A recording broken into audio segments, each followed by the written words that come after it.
What's up, Snake Squad? It is the Celtic Viking here.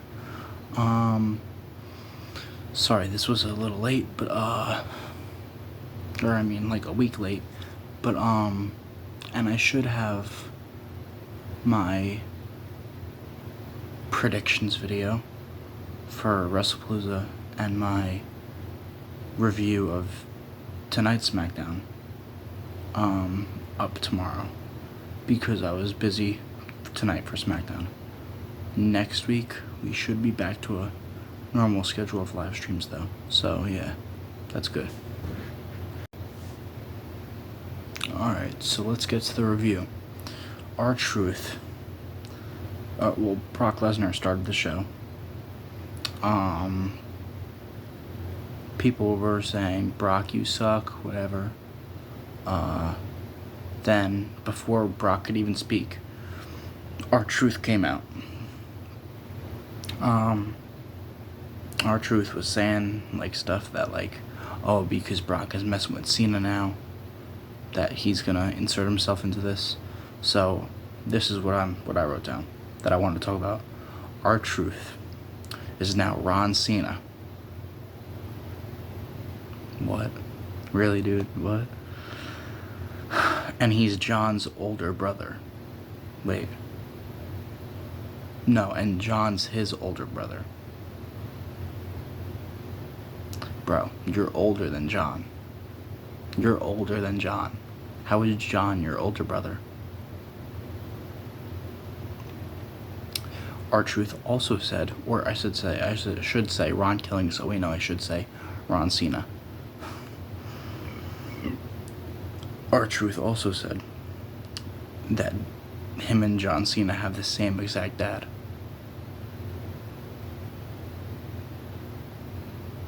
I don't know about that. R-Truth got in Brock's face, was saying, you can't see me, whatever. He got F5'd. No surprise. Brock ripped his pants from that F5.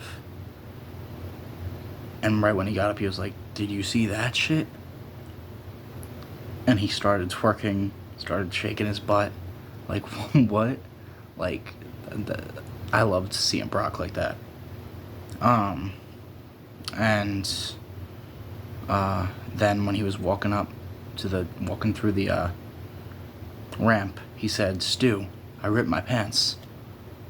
I got blue underwear. That had me cracking up. So then the next thing was Solo Sikoa's promo. My tribal chief. My head of the table. The man that should have won all those months ago at the debut of Raw on Netflix. Solo was basically just saying that he sacrificed everything, losing his bloodline, losing the Ulafala, the United States Championship. But then he said change is going to happen sooner or later, because he is going to lead the MFT, and he's gonna take back what he lost.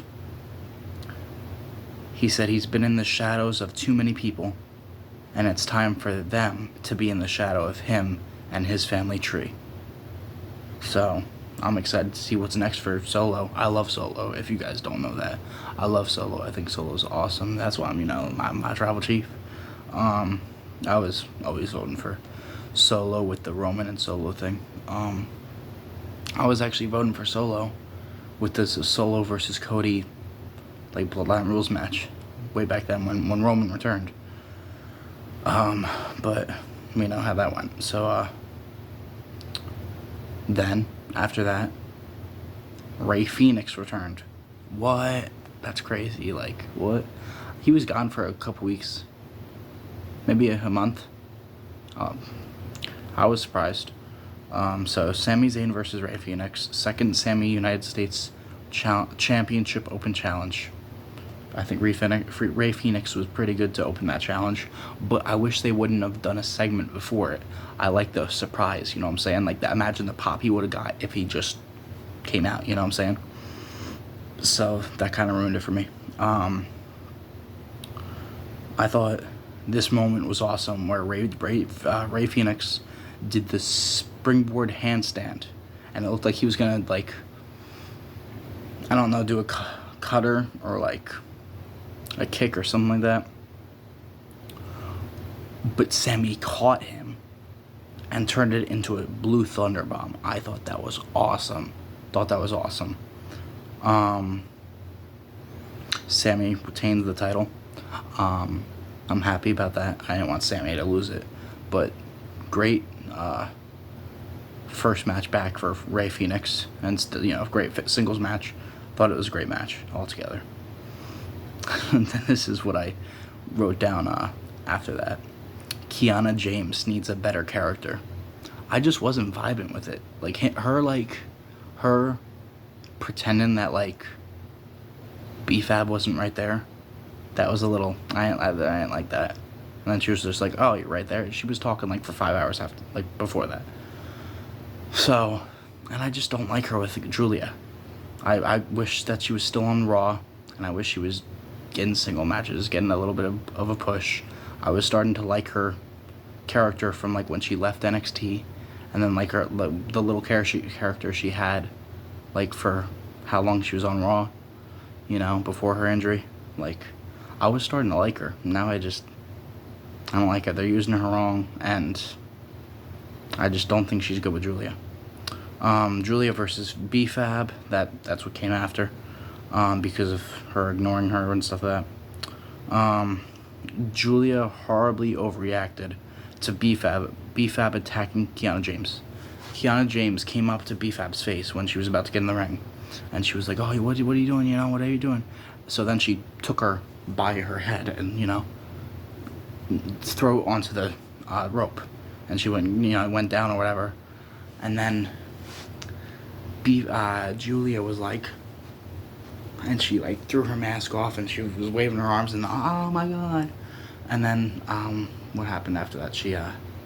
Then she threw her title down and, like, started going after her. Well, because of that, the match didn't even start. It never started, actually. And it was a no contest because it never even started. So after Julia and Kiana were attacking them, we're attacking B-Fab, Mia Yim, Michin, whatever you want to say, came out and saved B-Fab from Julia and Kiana James' attack. Mia Yim, Michin, whatever you want to say, held up the Women's United States Championship. I would love to see Mia Yim. Sorry if I keep on burping, but, like, I would love to see Mia Yim become the new Women's United States champion. I wanted her to become the Women's United States champion so long ago. Like, I wanted her to dethrone Chelsea Green, and that never happened. That was Zelina Vega, and they did pretty bad with her. And they're doing pretty bad with Julia. But I haven't been able to get into the Julia thing. Like, I've never been able to get into Julia. I've never been able to like her. Then we had Wyatt Six, specifically Eric Rowan and or Eric Redbeard, or Ramblin' Rabbit, and Bo Dallas, Uncle Howdy, whatever you want to say.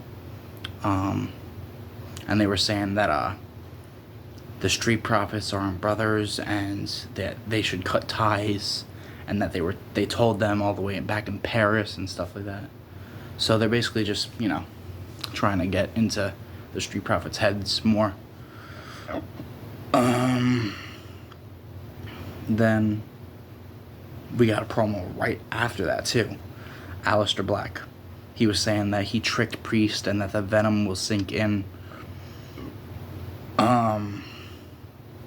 Whether it's 2 years from now, a year from now, a couple months from now, a couple weeks from now, whatever. He was saying all that. And then he said that that himself, Aleister Black, shall be the prophet of violence. That's a pretty cool nickname. I gotta say that. Like, I thought that was pretty cool that he said that. So then after that, so I thought the Wyatt Six promo was a little weird. Wasn't a big fan of it, but I love Wyatt Six, so that was alright. The beef having Kiana James and Michin and Julia thing was a little weird. I didn't really like that much. I said Sami Zayn match was great. Aleister Black promo. I love Aleister Black too, but I feel like he was just repeating things. But then he said the prophet of violence thing, and the venom will sink in. I thought that was awesome, so I kind of liked that promo a lot. Then we had Tiffany versus Jade. Sometime in the match, Tiffany did a scary spot where she did a swanton bomb, and it looked like she wasn't gonna be able to make it over, like do the flip. So it looked like she almost broke her neck, but like they replayed it and she was fine. They felt totally fine, but it was very close. Like she did that too late. So that scared me a bit, but she was fine. Then Jade Cargill hit Tiffany Stratton when she was about to go for the prettiest moonsault ever, and she turned it into a beautiful power bomb, like kind of like a blue thunder bomb kind of thing. It was awesome. I thought that was awesome. I was like, what is she about to do? Her finisher? But like, whoa, I got blown away. Then fast forward, Jade was outside the ring. She was standing up, and Tiffany went on the top rope and was about to do the prettiest moonsault while Jade was standing. She did it, but Jade got out of the way, and Tiffany landed on her, I think, knees. She got up, and then Jade ran and speared Tiffany through the barricade. I thought that was crazy. And then there was a count out. I didn't know they were out there for that long. So the match was ruled a draw. So Tiffany is still the champion. And then Nia Jax came out by the bell ring area, and she attacked both of them, and she made it very clear that she wants gold for the 100th billionth time. So stupid. I'm getting tired of the Jade, Tiffany, Nia thing. They should just move on and give new people shots at Tiffany. So thought the match was good. Wanted Tiffany win, and she's still champion, so I'm happy. But the Nia and Jade stuff is just stupid. So that was an overall good match, I guess. Then we had a backstage. Chelsea Green and Secret Service were demanding a tag title shot, and they threatened Nick Aldis. What's that ever really done for you, Chelsea? So then Nick Aldis said, whoever wins the tag team championships on NXT Homecoming, they will face, I guess, on Smackdown, which that video will be out tomorrow. Which is cool. I'm excited to see that. Miz asks Nick Aldis one more time to approve the title shot, but makes a weird... Then Aldis makes a weird face and questions Miz when he says him and Melo will become the new tag team champs. What's about to happen? That's what I put. We know what happens now, which I'll get to after. But Aldis approved it, but not the tag team championship match that Miz wanted. I also thought the flashback of John Cena's and Brock Lesnar's careers, the part 1 flashback of it, whatever, was awesome. I thought that was awesome. I loved how they showed how different their paths were in their career. And it was just cool to see a throwback, to see when I started watching wrestling, And like the time before I started watching wrestling, like the beginning of their careers, it was pretty cool. And stuff I didn't know about them, you know what I'm saying? So I thought that was pretty cool. Then Dominic Mysterio said to Rey Mysterio, crazy that both of them are in the room again, that he has to raise the winner's hand and put the AAA championship around their waist. And Rey Mysterio actually shook his hand and said, okay, we'll do it. I agree to that. As we know now, Dominic Mysterio is now the new AAA champion, and he had to do that to Dominic. But Finn said that Dominic has to win the AAA championship or the match just by himself. No Judgment Day in his corner. So that was a big thing that Finn said. Yeah, you could see Dominic's face. He was like, So then we got back, and Carmelo Hayes. It went to Carmelo Hayes, and it was him shooting his shot at Sami Zayn, and Sami accepted the United States title match. But guess who was behind Carmelo when Sami left? The Miz. Miz was saying like, what's going on? Why are you challenging Sami for the United States title when we're supposed to have a tag team title match? And then Melo said that the Miz has held tag team and single gold at the same time, so why can't he do it? And Miz was kind of like upset, and then Carmelo was like, just trust me. So then from that it went into the main event, which is Drew McIntyre versus Randy Orton. These are the notes that I put down. Drew McIntyre's pyro, the fireworks, was delayed like always. It's so annoying. He's one of my favorite wrestlers, and they always get his pyro wrong. So I said, when will they get people's pyro right? Because they don't just do it for him. They do it for other people, but mostly just him, I would say. I forget where Smackdown was, but the crowd sounded amazing singing Randy's song. I thought it was great. I was singing along to it too, So Randy, nearing the end of the match, Randy went for a punt kick. That's crazy. I was like, what? So Randy went for a punt kick to Drew.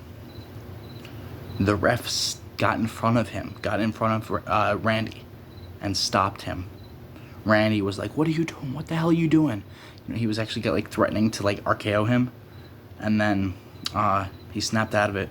Randy went for the punt kick once more, and Drew moved out of the way and pushed Randy into the ref. Randy got pissed and turned around and then got claymored by the Scottish psychopath, the Scottish warrior, the chosen one, Drew McIntyre. Drew won that match. That claymore finished him off. One claymore finished Randy off. So